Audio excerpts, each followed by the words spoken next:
Wis ana tetembungan budidayane manungsa ora kuwasa ora kuat ngungkuli garise kang kawasa.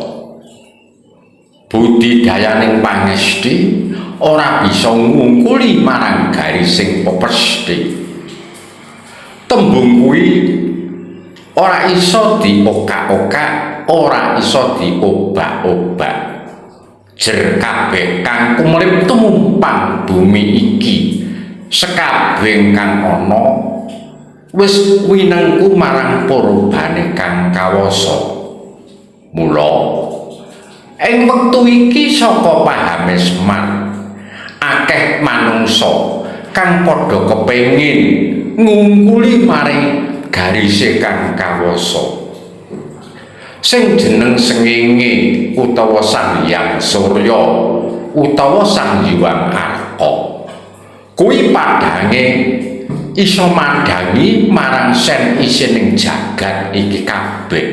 Ning awit manungsa iki mau wis padha minger keblate oncat nalare. Dene padange sengenge mau kaya-kaya wis ora dipercaya. Jeneng rina pandangan tantram kok lampu kudu padha diuripno. Ora percaya marang kuwasaning Gusti kang murbaing dumadi. Dene padanging sengenge kaya ngene. Kok isih dipadani karo padanging mung wujude tunggangan utawa kendaraan. Mula ibarate wong disangoni netra ora kanggo ndeleng kahanan, ora kanggo nonton swasana. Wong diparingi talingan iku gunane kanggo ngrungokne. Talingan iki gunane kanggo mirengake marang swasana. Wong duwe lesan kuwi gunane kanggo ngucap. Ning ucape ngaya-wara. Mula ing kono sayekti pongki wis padha koncatan nalar adeking diri jati diri jejering manungsa kuwi wis padha koncat.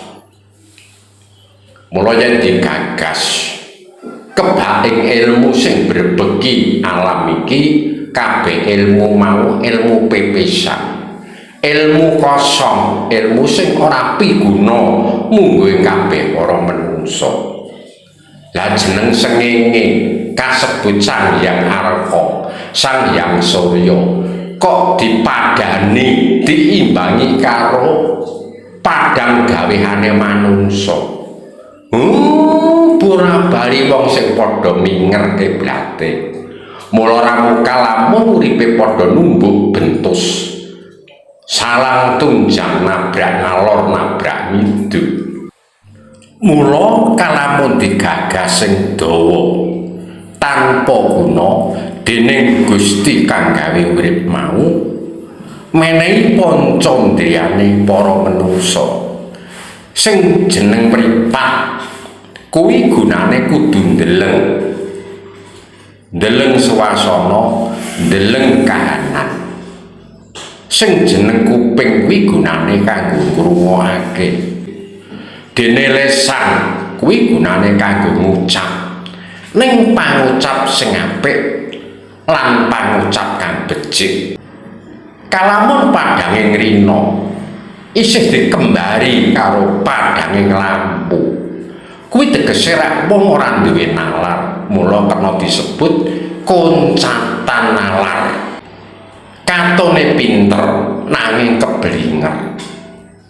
Mula ora mungkar yen to uripe manungsa wektu iki kena sinebut padha salang tunjang numbuk bentus. Awit wis padha ora percaya marang adiling Gusti kang gawe urip. Duwe mripat nanging wuta. Duwe talingan nanging budheg. Duwe lesan ning bisu. Kuwi ibarate padha geger, padha rame, padha pating telulung, padha pating brengok, kerembuk bab ilmu. Ning ilmu mau ilmu pepesan. sing ora piguna tumrap sepadane urip. Mula ra mungkal kalamun uripe padha salang tunjang ora karu-karuan.